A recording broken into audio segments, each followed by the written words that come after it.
Has my damn mic been muted this entire time? I've been ta- I'm going to have to get it together. My mic has been muted this entire time. 3 minutes and 43 seconds, and I've been muted. Anywho, um, yeah, I'm in my music zone tonight, so I thought I would come and bore. Hey, Mona, come and bore y'all to tears with the music that I listen to. But I was having a conversation with somebody earlier, and the music that I listen to is attached to memories. Um, I'm looking at the last text that my brother sent me before he passed. And we always shared music back and forth, music and movies. That was our thing. We could hold entire conversations with song lyrics and movie quotes, right? And this day in particular, I was just about to contact him and tell him, like, I need some new music. I done burnt my list up or whatever. But before I could do that, he sent me a list of music because I told him I need to get a rhythm with my blues. And he said, well, here's something to speed up your rhythm and ease you through your blues, right?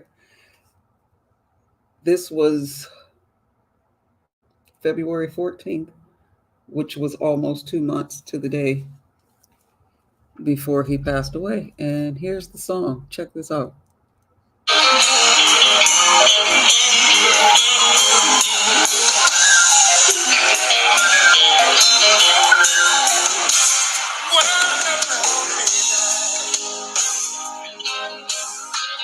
Tell me, how high have you been?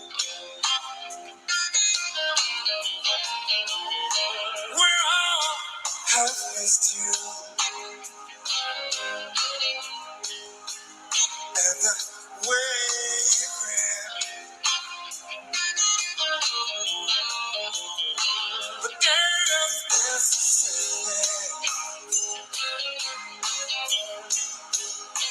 even now and then.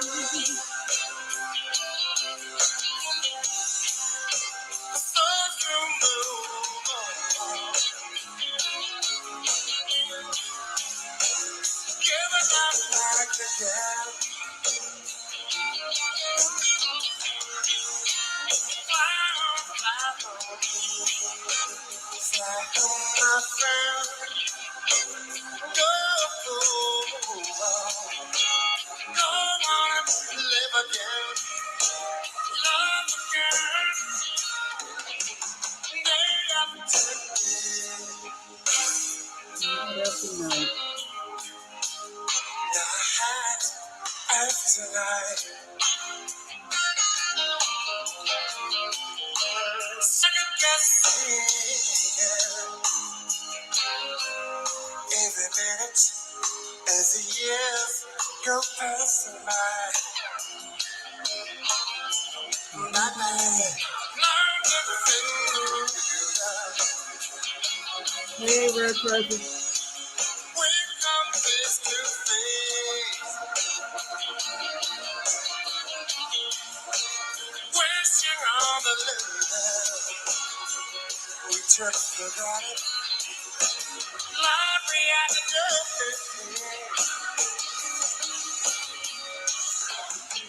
life without you. All the love you passed away. All the love you passed away. Angels have waited for so long. Now they have their way.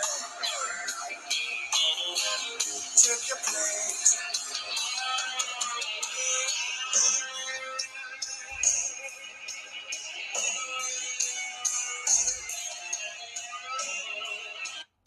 I'm going to stop that right there before I become emotional more so than I already am. But the thing of it is, my brother played, he reminded me so much of Prince because he played instruments like anything that he picked up. He could not read sheet music.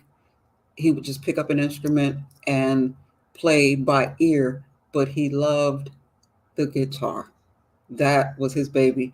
And I don't know if anybody's seen like lives that I've went on people's panels in my background at my other house. His guitar, the guitar he learned how to play on hangs behind me because that was his whole niche. But I'm just sitting here looking at it. I printed out the last correspondence between me and him, and he was talking about our Wonder Twins power. I don't know if anybody remembers that show, The Wonder Twins, but that was our whole little goofy thing. And yeah, it's just the month of May is a beast for me. And I'm sitting here looking at the poem that I wrote for him, and I'm kind of the family. You remember Rare Treasure? Yeah, that was his. I'm kind of the family orator. Every wedding, funeral, uh, just gatherings, galas, whatever. I'm always the one that they get up and they want me to do a speech. But when my brother left here, like under the circumstances that he left here, if that wasn't enough, and just who he was, like, how do I put his life? Because he was larger than life. How do I put this in a nutshell? What do I even do? And then we were in Texas. I had to go to Texas to, you know, be with my mom and get her back to Michigan where the actual burial and all of the things were going to happen. And I remember sitting there that night, hadn't slept in 72 hours. And it just, the words started coming. And I wrote, I don't know if I might read it before I end this broadcast or whatever. I don't think I've read it since the day of his funeral. I don't think that I've read it for anybody. And you know, they put it in the program or whatever, and people recorded it actually and put it on, what was jumping then? Facebook. And I remember a lot of people commented, like, you know, you delivered that so well and the whole thing, but I was furious. It was pure the rage. I don't really even remember getting up there. Here's the thing. We might as well talk about it. Y'all want to talk about it?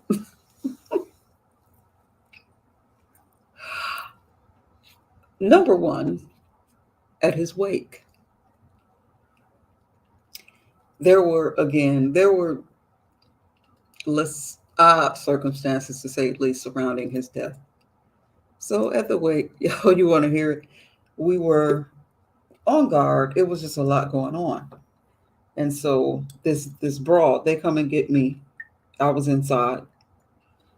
This broad is asking, she's mispronouncing his name, but is this his funeral? Is this where? And she kept mispronouncing his name. So they come and get me, and I'm like, so yeah, who are you? Oh, I'm a friend. No, ma'am. Who are you?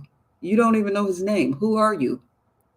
Well, I met him, and she ran her story down. Now, again, do you all know who Elvira is? That used to do the late night spooky show. Elvira with the big black wig and the dress with the slit all the way up to her hoo-ha area. This is what this broad looked like with bright red lipstick on. So I let her go in. And after she views the body and she goes about her way, I noticed there's bright red lipstick on my brother's hand and on his cheek. You remember Elvira? Yeah, imagine that at a wake, okay? So there's this bright red lipstick. So I called for the funeral directors to come and take care of that. They didn't get there in time enough for me. So I pulled the wipes. I keep wipes and crap. You know, I got 11 kids. You learn how to keep everything you need in your purse. So I pulled my little kid out and I cleaned my brother up. This broad comes back in and she leans over his casket in such a way, but I'm still trying to be diplomatic and I'm trying to let people feel their feelings. And I politely said, I need you to get up off of him. I just cleaned your makeup from all over his body. She turned and lifted her first, the finger went up, and then snake head situation that broads do. Hey, Benj. So I'm on tip by this point, but I'm still thinking, she's hurting. A lot of people love my brother. I get it. And I'm trying to let people feel their feelings. But this whole exchange, and I'm like, I just need you to listen, you had to be there to believe what I'm about to say. She threw her leg up on his casket so much that it tilted. So I was over it by this point. And honestly, I don't remember what I said to her. And I remember her turning around and saying, "This was my friend. And I know he wouldn't want anybody arguing over his body." To which I politely replied, "I am his sister. I've been beating on bitches over him my entire life, and you're about to be the next one. I need you to move." Her phone fell over in the casket with him. A mess. A complete, utter mess. So, long story stupider, she got drug up out of there that day. She got drug up out of there. And my family don't like when I talk about this because I felt like they turned on me. It was not many people in the building when that happened. But my sister and a few others ran in like insert nickname. "What did you do?" No, it wasn't me. It was disrespectful. It was unbelievable. The only reason I didn't knock her out when she had her leg on his casket was for fear of her knocking him over. A mess. A mess. So fast forward. So after that, everybody, I was like Secret Service. I stood and I guarded that casket until the last person came in to view him. I would not let anybody, but who are you? How do you know him? Okay, some got through, some didn't. So now, next day, funeral. Again, I've already been, you know, singled out to do a speech, poem, whatever.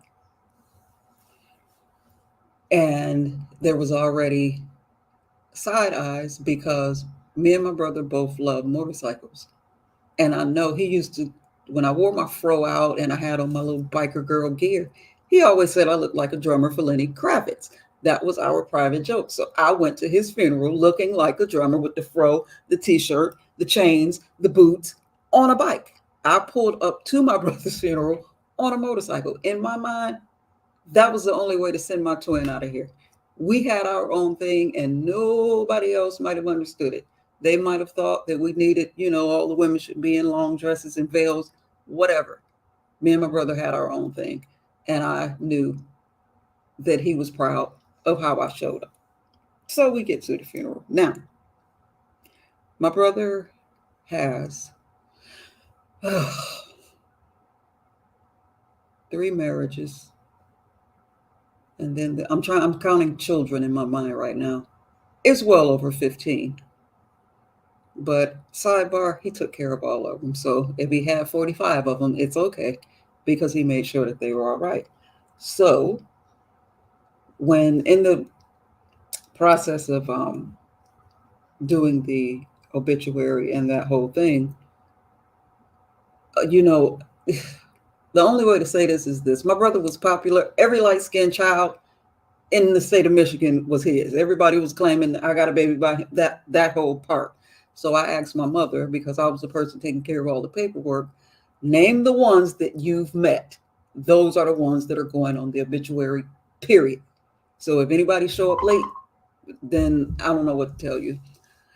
So at the funeral, you know how people give their remarks. The what do you call the guy that was doing the funeral? Said, let's limit our comments because it was so many. It was like literally standing room only in the spot. So can everybody please limit their comments to 2 minutes? So my oldest niece said, he got like 14 children and we want to say what we want to say. So then he turned and he said, okay, let's let his children speak first. So all the children went up and there's this broad standing there and I'm looking, nobody knows who she is. white lady. I said, I know she's not standing up here trying to pretend she's one of his kids because clearly she's not. She grabs the mic. Jesus, fix it. She decides, let's have American Idol at the funeral. No, man. So once again, I got to drag somebody. And this is why, rolling all the way back around to why I was furious when I done that poem, because one of my brother's best friends, he tried to get a song that she wrote. We still don't know who this broad is, but and I mean, if you're going to crash a funeral and sing, at least be able to sing. The song went something like, let me see if I can imitate her voice. I'm gonna sing my song. That's what she sounded like dead ass. So his best friend went up and politely tried to get the mic. She threw her finger in his face. So then I got the hell up and it was all over with at that point. But again, I felt like my family like, you doing too much. Just be nice. No, this ain't the time to be nice. We look bad as a unit if we let her get who is this? Who does this? So I got up after I got Mariah Carey, the mic away from her. I went outside. Like, I'm about to go. I don't care. I was about to jump on my bike and get the hell up out of there. But my cousin came out like, your mom really wants you to do your poem. And so I went back in to do that for my mommy. And that's why if you ever see that video, I was furious. I've heard the word swag and, your deliverance. So, you're a great orator. Mm-mm, mm-mm. I was angry. I was very angry, and it didn't take me $10,000 worth of therapy to come to that conclusion. I was very angry at Mariah Carey for crashing my brother's funeral with that horrible song, and we still don't know who this broad was. We still don't know who she was. In one of his many, many side slices, I suppose, just wanting attention. And my brother was married at this time, by the way. And there are moments since that funeral where I felt like I should have beat the dog crap out of Elvira and Mariah Carey. But my husband told me, where was his wife? On both, she was sitting right there when both these incidents occurred.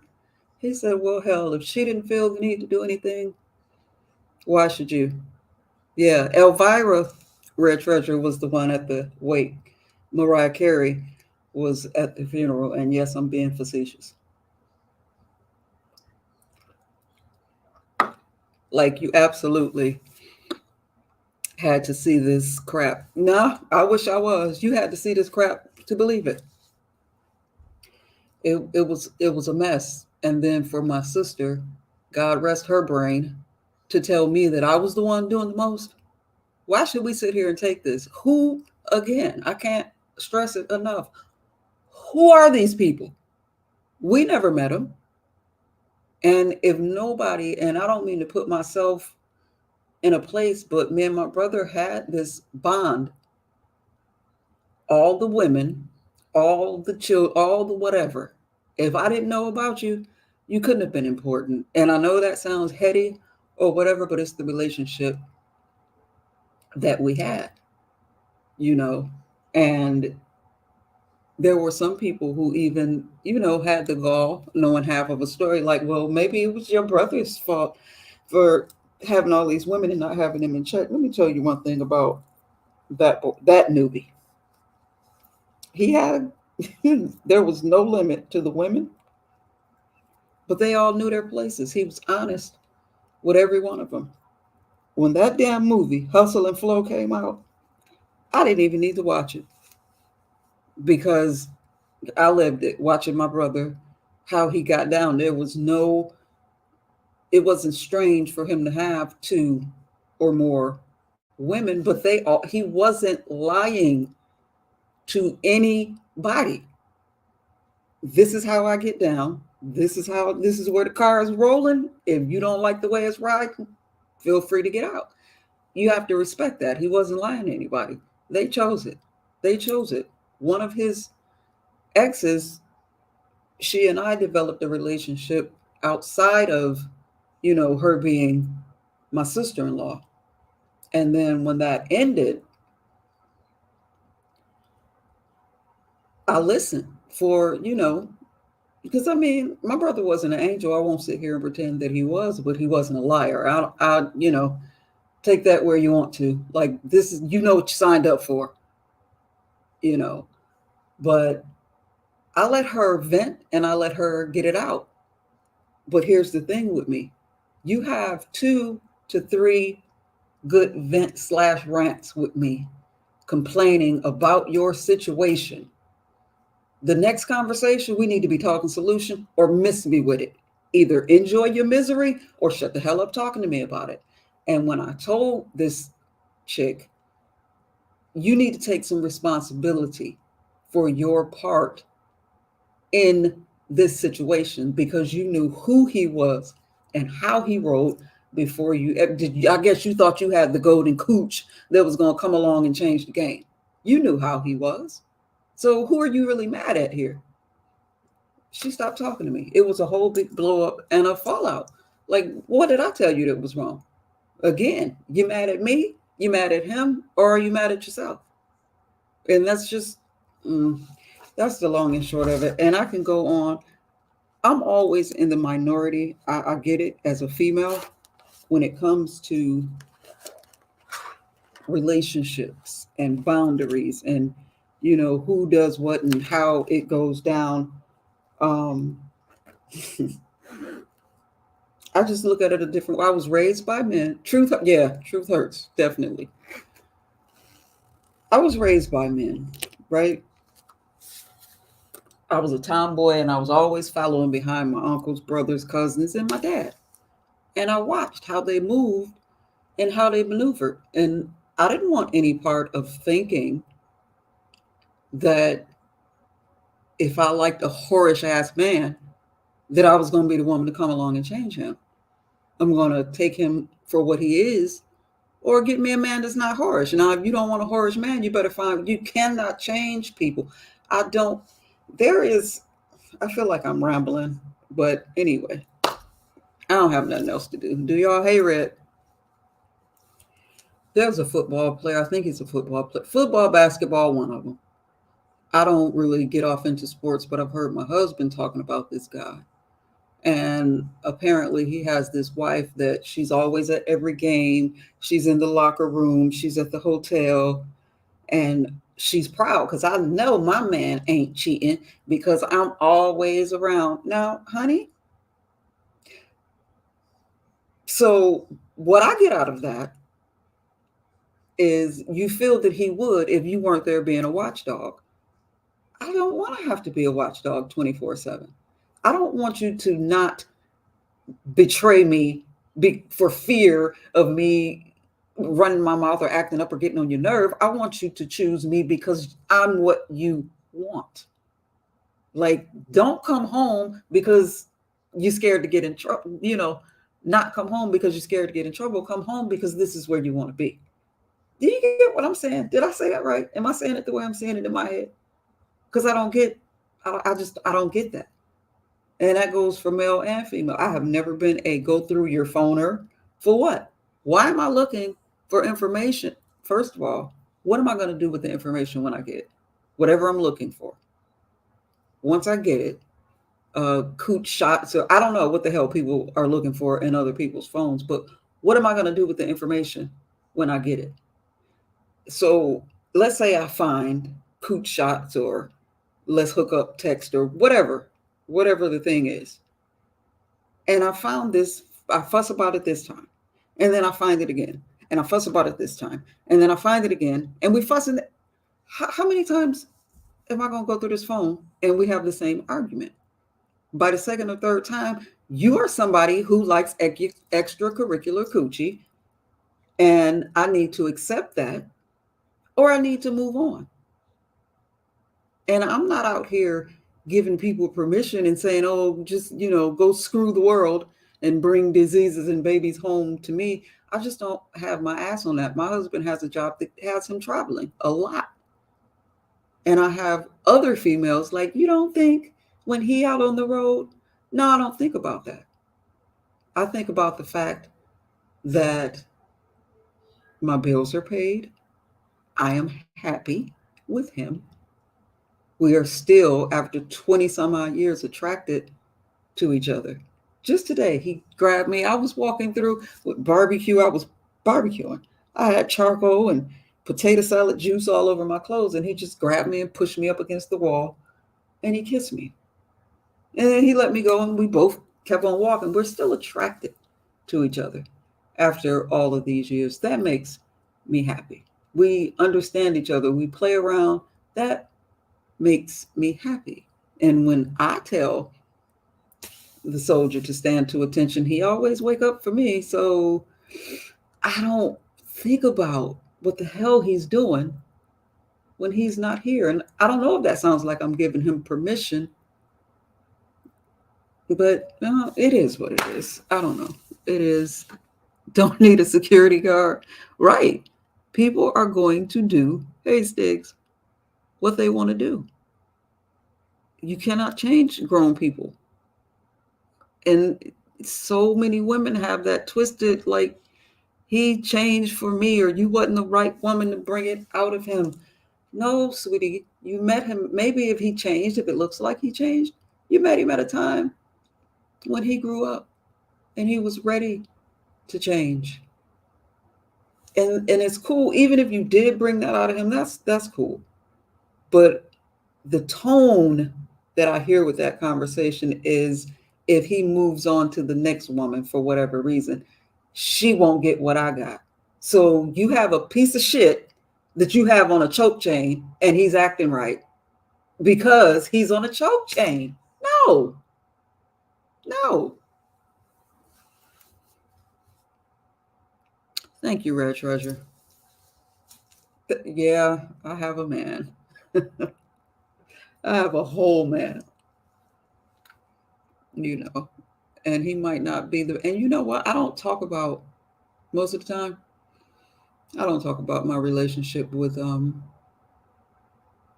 of the females that I'm around because I get accused of bragging, and she act like everything is all peaches and cream. No, it's not that. Every day is not Sunday. And on any given day, I want to take his head off with a machete. I love him though, even when I hate him.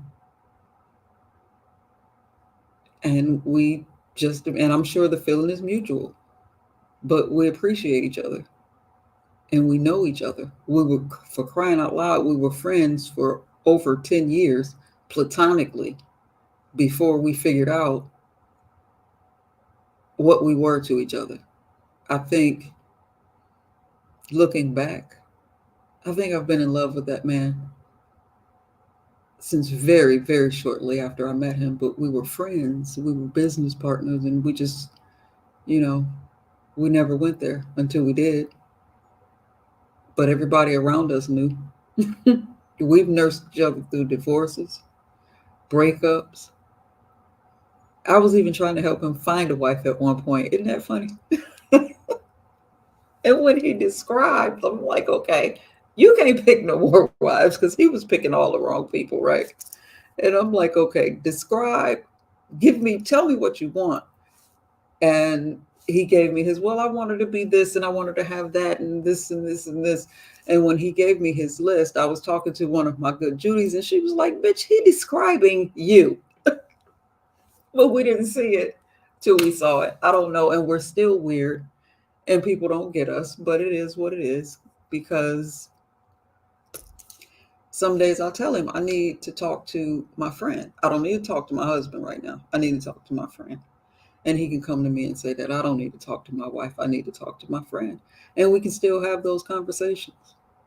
We can still have those conversations. And I don't get bent if his eye lingered to the left. If he see a fat butt or a cute face, you're supposed to look. Hell, it looked good. And the same thing here. I think healthy flirting, Lord, I don't know if I can say it. On here, food junkie. That's, I flirt with food junkie all the time, and he flirts back. Food junkie is in a healthy, happy relationship, and so am I, and we respect that. But it's just friendly, harmless, healthy flirting. And I think that his mate and my mate are secure enough to know that it will never go any further than just what it is. I don't know. Am I rambling? I feel like I'm rambling. I was just about to say he described. Yeah, he did. He did. He did. Absolutely. And you know what, Rare? I don't think that I have a type because, again, I've been married 3 times before this time, and none of them are like, I don't think I ever had a type, or I didn't know what my type was. But I said it earlier. I think I was talking to T. The other times I'm married for the wrong reasons. Like the first time it was, the boy next door and the girl next door, and it just fits. And that was the next logical step. That's what my first marriage was. We were just that cookie cut couple that was supposed to have the dream wedding and have the picket fence. And I don't think either of us loved each other like that. I really don't. But we're still friends, me and that one. And, I had my other reasons with the other ones, but it was never the right reason at all. But we made it out of there, and I don't have any exes that I don't get. Like, I just can't stand you. I hope you die. I'll throw you over the side of a boat. I don't have that. I'm pretty cordial, at the least, with all of them, especially the ones who, I had the children by, where the marriages where children came from the marriage, because I'm careful how I look at them and how I talk about them, especially in the presence of their children. But they were a choice for whatever reason. They were a choice that I made once upon a time. So who they are is kind of a reflection of who I am, or who I was at least at that time. So if, he a low down, dirty, no good, what did that make me for choosing him? So I try to be mindful of how I look at them and how I look at people in general. I'm not a who's to say three before was yeah, absolutely. Because if I didn't find out anything, I found out what I didn't like. So there's that. But I try not to judge people harshly. I think I talked about it. I forget who I talked about it with, but I know it was on here somewhere. Um, for those that follow or even loosely believe the Bible, because I'm finding that less and less people, which shocks the shit out of me, believe the Bible. But that's a whole nother conversation for another day. But one of the scriptures that's most widely misquoted is this is the quote that people use all the time: only God can judge me. I defy you to find that in the Bible, because I haven't, and I've read it cover to cover more than once. What it says is, judge not, lest ye be judged. That means judge with righteous and fair judgment. That's all that means. If you judge one-sidedly, you'll be judged one-sidedly. Um, that being taken out of context drives me up a wall, because when you say only God can judge me, do you really think that if you're on the F-ish, his gavel slam is going to favor you? What does that mean exactly? We are put here to be judges for one another. I would really rather Stiggs or Rare or Red get to me before I have to face God on Judgment Day and tell me, girl, you better pull your slip up and straighten your bow tie. I would rather be judged by y'all than be judged by him, because his judgment is final, if that makes sense. So anyway, that's our job, but that leads us back to the judging with righteous and fair judgment.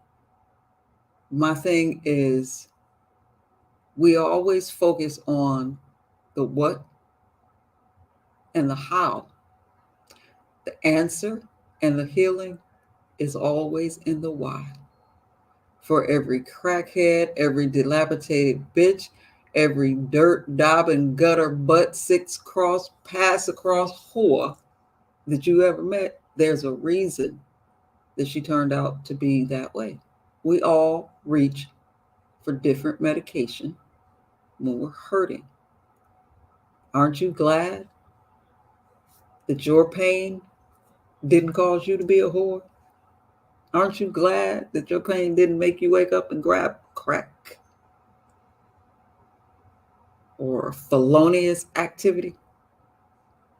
So looking at those people is something to be grateful for and wonder, why are they that way? And for God's sake, if you can't help them, leave them alone. Leave them alone. And I yeah, tighten up on your backstroke. I don't want to get preachy, and I don't want to. Is my link in there? I have a hell of a time fixing this link, but if anybody want to come up before I get out of here, y'all are welcome to come and say your speech. I'm just trying to get through another night. I don't know if y'all figured out by now, I'm a whole vampire. I'm always up late nights because it's my quiet time. You know, when the family is resting and all the chores are done and everybody's taken care of, this is my time to think and reflect and figure out tomorrow's agenda. Shouts, amen. It's pinned. Okay, rare treasure. I really appreciate you all being here. I really do. I don't even know where my little channel is going, and this whole live thing is new to me. I don't think that I will ever, I never say never because you don't know. I don't think that I'll ever be in this numbers race that people have going on. Like, I want all the numbers and it was this many people in my chat. I don't feel like that'll ever be me. Not to crap on the people that do that. I think they do it just to entertain themselves and, friendly, healthy competition. But I do want to get enough subscribers so that I'll have a community board, because I have always been a better writer than I am an orator. If I have time to sit and look at my words, I'm better at that. Yeah, because I have trillions of followers on Facebook, but I don't really go over there anymore. I don't think I've been on my Facebook page in a minute. But yeah, I like to write and look at my words. So I do. I want a community law. So when I get that, I'll be satisfied. I'll be satisfied, but I don't think I'll ever. I enjoy your talks, poems. Oh, thank you, Rare. Not rambling. Okay, I feel like it. That's for people that need validation, the numbers and the subbies and the views. Yeah, like I got, and I'm not, again, not trying to crap, because I'm trying to figure out, I'm still learning and trying to understand like how this whole situation goes, because some of the stuff I see, I just can't believe it. Like, these people cannot be this whatever it is that they are, and we'll just leave it right there. I don't want to be the queen of anything here. I don't want to be the boss or the ruler of anything here. And thankfully, I know that you can barely congratulate yourself without being accused of bragging.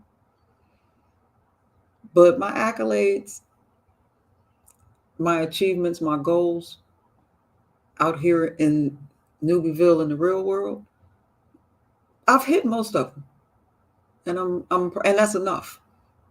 That's like enough. I don't need a bunch of people that I don't know and probably will never meet in real life to tell me, at a girl and pat me on the back. I don't know. I don't know. And again, not crapping on the people that might need that. Because I said it the other night on my live. Some people, this is all they have. So let them have it. Some of them remind me of how I look at cops. Not crapping on law enforcement, because I guess, it works for who it works for. Certainly not me. But a lot of cops, you can tell the ones that were bullied in high school and they became cops so they could be the bully. I get that feel a lot on YouTube. A lot of people, weren't the it girl or boy. They didn't get attention or validation or whatever it was they felt was missing. And they come here and they create these personas. But if that's all they have, let them have it. I don't know. Let them have it. Ooh, child. There's a lot going on. It always is. It always is. It always is. But I just, I hope people are getting what they need, what they want, and mm, being happy with it. I've been asked since I've done my first few little lives, like, what is your channel going to be about? I don't know. I don't really have a goal as to what it's going to be about. Me running my mouth. You're a woman of substance. You know who you are. Not knocking those who don't. Right. I empathize with them. And binge thinker. I didn't get here overnight. It's been a long, hard journey. Okay. I wasn't always confident. My God, was I not? There were times I couldn't stand to look at myself in the mirror. But I had to learn to love me for me. I had to learn who I was and why I was. And again, people sometimes get an attitude about you celebrating yourself. But yes, I walk past the mirrors in my house like, hey, girl, yeah, I talk to myself all the time. Hey, cutie. Because if I don't, who the hell will? I don't know. But I didn't get here. I'm I'm old. I think I'm one of the oldest people in this sector. And, young me, she was a mess. She was a mess. But she learned and she grew. And that's the key, is growing and bouncing off of each other. And in my, I have a little, what do you call it, intro that I put together. And it talks about, learning, growing, sharing together through life's experiences. And I mean, if we can't do that, what are we here for? I don't I listen to people talk about who's copying off who. Well, damn, if I don't inspire you in some way, what am I doing? If you don't inspire me in some way, what are you doing? That's what we're here for, right? I want to learn something from you. If I'm the smartest person in the room, I'm in the wrong damn room. I want to grow and I want to learn. And that's what we should all want. You've been waiting for me to go live? Thank you. Well, where we all a mess. I mean, it's always room to grow, and it's always room to be better. And sometimes I think what stagnates us is the the accusation of bragging and celebrating ourselves, and we get quiet about it. No, celebrate it, scream it from the rooftops. I don't care. Like whatever it is that you feel like you accomplished today, I want to hear about it and I want to celebrate it with you.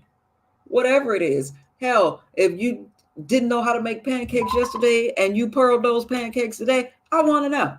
I want to know. If it feels good to you, I want to share that with you. We should be able to do that. You get what I'm saying?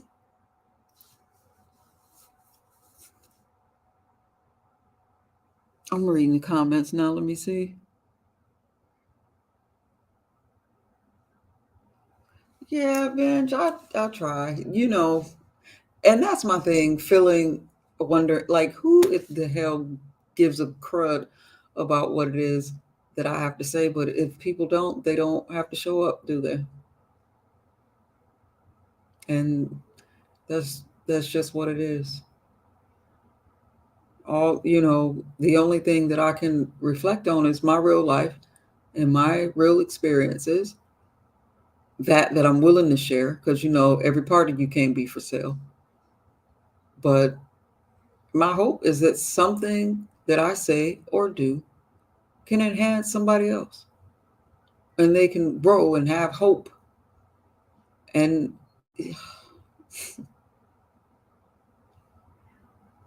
it's a lot. It's a lot. I think about the things that I get accused of, and like when I was talking about me and Mister, she always act like they so happy. No, not every day. But I don't want to come out here and bore everybody to death or complain, and then I'm happy with him again tomorrow, and everybody want to stab him in the throat. you know, I, I can't get my thoughts together on that, but that is a lot of. I've been called. I'm trying to find the word. Um, Narcissistic, because allegedly narcissistic people are overly charming. And all you ever do is compliment people and find the good points in people. So, because of that, I've been accused of working an angle. And it's not that. Again, young me is not the same me that I am today. But the reason that I always try to look at people and understand that they just might be going through something or having a bad day. I'll tell y'all a quick story. Years ago, I was in college, and me and my girlfriends were at a coffee shop. We're standing in line waiting to order. The barista that was, well, is it a barista when they're behind the register? Anyway, the girl taking orders, her attitude was nasty. She was gruff and short with all of the customers. And so my two girlfriends are standing in front of me, and they're like, she better not say nothing smart to me. When I get up here, I'm gonna blah blah blah blah blah. No, as a matter of fact, they were standing behind me. So, and I at the beginning, because I'm watching her, she was nasty. And at first, I had the attitude like, "Oh, this today ain't the day. I got exams, and I'm been, up studying all night. I ain't had no damn sleep. She better not. She'll get the business messing with me today." That was my attitude at first. But for some reason, and I promise you, I don't remember why, when I got to that counter, I looked at her and I said, "Your hair is really, really pretty. I've been thinking," and she had a little pixie cut. I said, "I've been thinking about doing the big chop. You just inspired me. I think I'm going to go ahead and cut my hair off because that's really, really pretty." This girl's face lit up like a Christmas tree, okay? And we got our coffee and we sat inside, and I watched her. She was nice to everybody that came through that line after us. Her whole entire mood changed. And I learned something just in that moment. Baby girl might have just been having, who knows what she had to deal with before she came to work, and then got to deal with complaining ass customers and so on and so forth. So, was I better suited in piling on to whatever was already hurting her, or trying to lift her up? Now, if she would have been short and ugly after I complimented her and tried to give her a little lift, that still would have been on her. But it was not my place to make her feel worse when she was already going through, clearly, she was going through something, because all she needed was a little bit of encouragement, and it changed her whole day, and it changed the day of everybody. And I'm not putting myself up on a pedestal and saying that I'm God, but it was just that easy not to judge and attack that girl for having a bad day. It's so nice to be nice. And guess what? It don't cost you a dime. Let me look at some of these comments. Because now I feel it. I feel my help coming in, like the Baptist say. I'll talk y'all ear off all night. We are all learning. Yes, we are.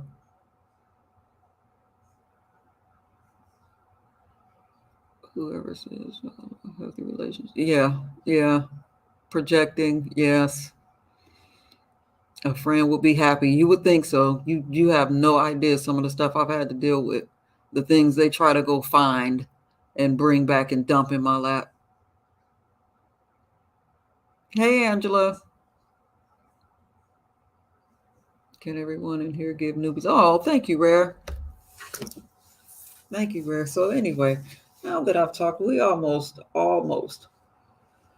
at the hour mark. I told myself I was going to try to stay here an hour. I thought I would be playing some more music because I really wasn't expecting anybody to come in, but I really appreciate y'all being here and listening to me bump my gums. But there are, again, I was asked, what is your channel going to be about? It's going to be whatever, but one thing for sure, I'm going to try to keep it a safe space where people, and I know where I'm at. I know which sector I landed in. Don't know, what I mean, how exactly I got here and what that all entails. Thank you, baby. But I want it to be a safe space because I had a friend reach out to me like I want to support you and I want to be there, but I'm not friends with all of the people that you're friends with, and I don't want to make anybody feel uncomfortable. I've been thinking about that one all day, trying to figure out just how to navigate that because I don't like that. I have a lot of people that I follow and support on YouTube that don't like each other, but I know how to stay, out of their stuff.